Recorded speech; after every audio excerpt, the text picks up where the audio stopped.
Hello and welcome to Nutshell Recaps. This video explains the synopsis of the movie Girl in the Basement. Warning, there will be spoilers, so proceed with caution. Don't forget to hit the like and subscribe button, it will really help our channel grow. Marie is having breathing problems when the story opens, so our protagonist Sarah and her father Don hurry her to the hospital. Don is urged to drive more quickly by Sarah, who becomes frightened when Marie stops breathing. Don expressly tells Sarah to keep quiet when they arrive at the hospital. However, all they can see on the monitor is a flat cardiac line as the paramedics rush to save Marie's life in the hospital by giving her oxygen and other life-saving measures. In a seemingly perfect family dinner scenario from 20 years prior, Sarah and her sister Amy are seated with their parents Don and Irene. Sarah's father reveals his controlling side by forbidding her from attending a party and demonstrating his control over the family, which causes the tone at the table to alter. Sarah and her boyfriend Chris sneak out that evening. When her room is subsequently found to be vacant, her parents call her a problem, according to her father. Sarah enjoys dancing with Chris during the party, and when he sings her a song he made particularly for her, they kiss and declare their love for one another. When Sarah returns home the morning, Don has been waiting for her all night. They argue, and Sarah declares that she will permanently leave the family when she turns 18 years old. Sarah plans to tour the nation while working to support herself, and she discusses her plans with her mother and sister. After hearing what is being said, her father enters the basement and reveals that a room hidden behind a bookcase actually exists. Sarah graduates 3 months later, and she learns from her mother that her father has been spending more time in the basement, where he has created a man cave lately. When Irene leaves the house, Don gets Sarah into helping him carry a box into the basement, where he leads her into a hidden room and tells her it is a bomb shelter built by the previous owner. He locks her in the space, and she cries out for aid in a panic. But no one can hear her because the shelter is soundproof. On the 4th day, after her mother has called the police to inquire about her whereabouts, her father shows up and sternly explains the conditions of her confinement, telling her that from this point forward, she would have to work for everything she receives, even the fresh air. Before he leaves, Don is taking advantage of Sarah.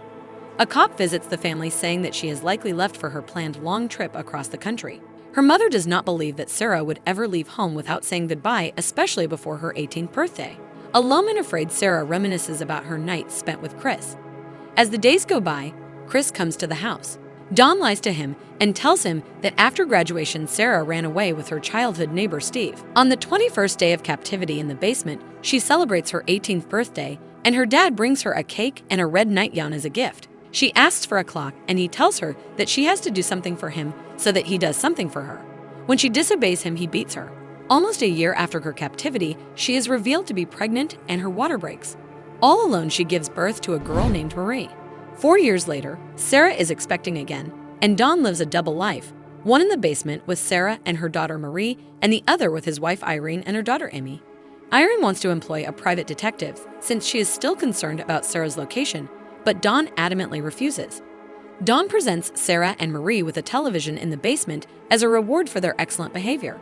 Later, Sarah gives birth to a son named Michael as her second child. One night, Sarah tells her children a bedtime tale about knights and princesses based on her horrific life story.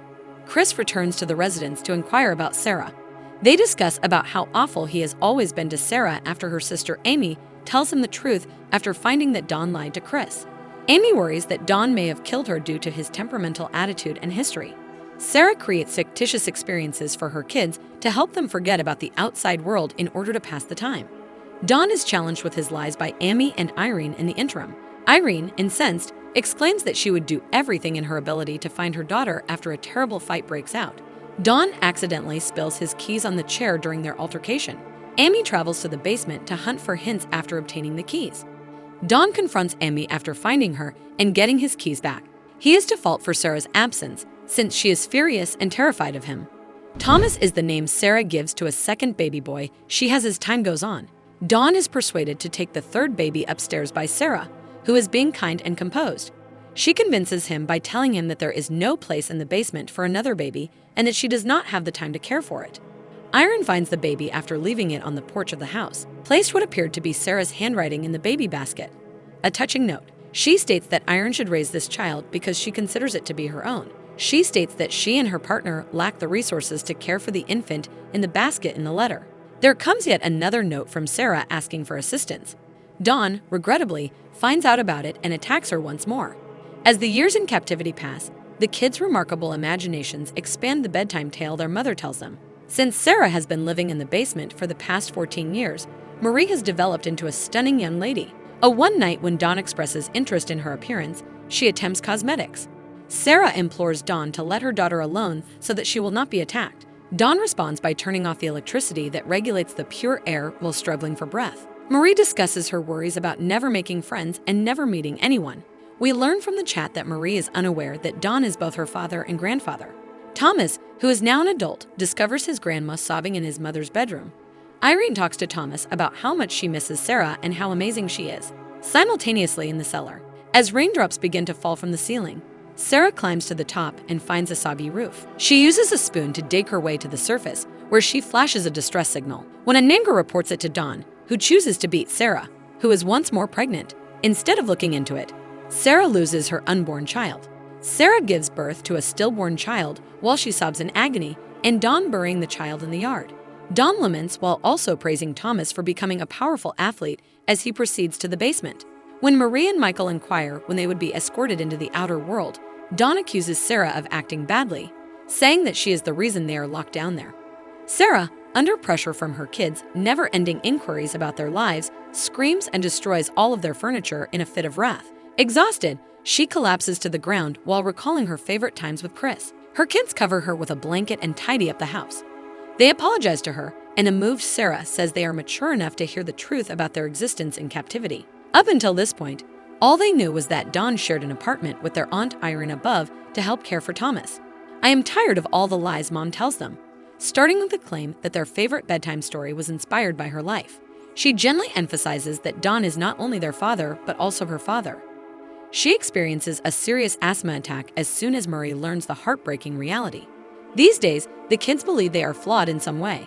Sarah comforts them by assuring them of her love and the fact that only Dawn is to blame. After Dawn makes fun of Sarah and her appearance, another incident between Dawn and Michael happens a year later. Dawn is having problems at work, therefore food is being rationed for the basement. He faces foreclosure after losing his job. In the basement, Dawn makes an attempt to suffocate the family. He connects the air vent to the car's exhaust gases. While Dawn and his family have a fun BBQ in the backyard, Thomas interrupts him from the garage and unintentionally saves their lives. Having difficulty breathing, Marie is ill. Dawn declines to transport Marianne to the hospital. Sarah implores him to assist her and makes a commitment to keep quiet about everything. Dawn accepts. Michelle is left in the dust. Now that Morris has been held captive for 20 years, the movie starts with him being taken to the hospital. Sarah is incredibly concerned for Marie's life and is incredibly grateful when the doctors are able to save her. When the nurse requests additional information about Marie's medical history, she is informed that she is homeschooled and has only ever had natural treatments. Sarah searches the hospital methodically for a way out, but she appears weary and bewildered. Sarah attempts to flee, pours water over the medical documents, and breaks away from Dawn just as Dawn is about to reach her. Sarah approaches the nurse and admits she needs assistance. When a policeman approaches Dawn, the authorities take him into custody. They are safe and free, Sarah tells Marie. The house is crowded with police, who also liberate Michael. When they take Michael out of the cellar, Irene and Thomas are horrified to discover him gasping for air. From the police car's rear, Dawn can see everything.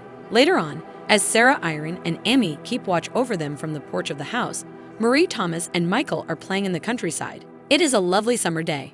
Chris and Sarah come on their motorcycles when Marie sees a figure walking down the driveway. It is Chris.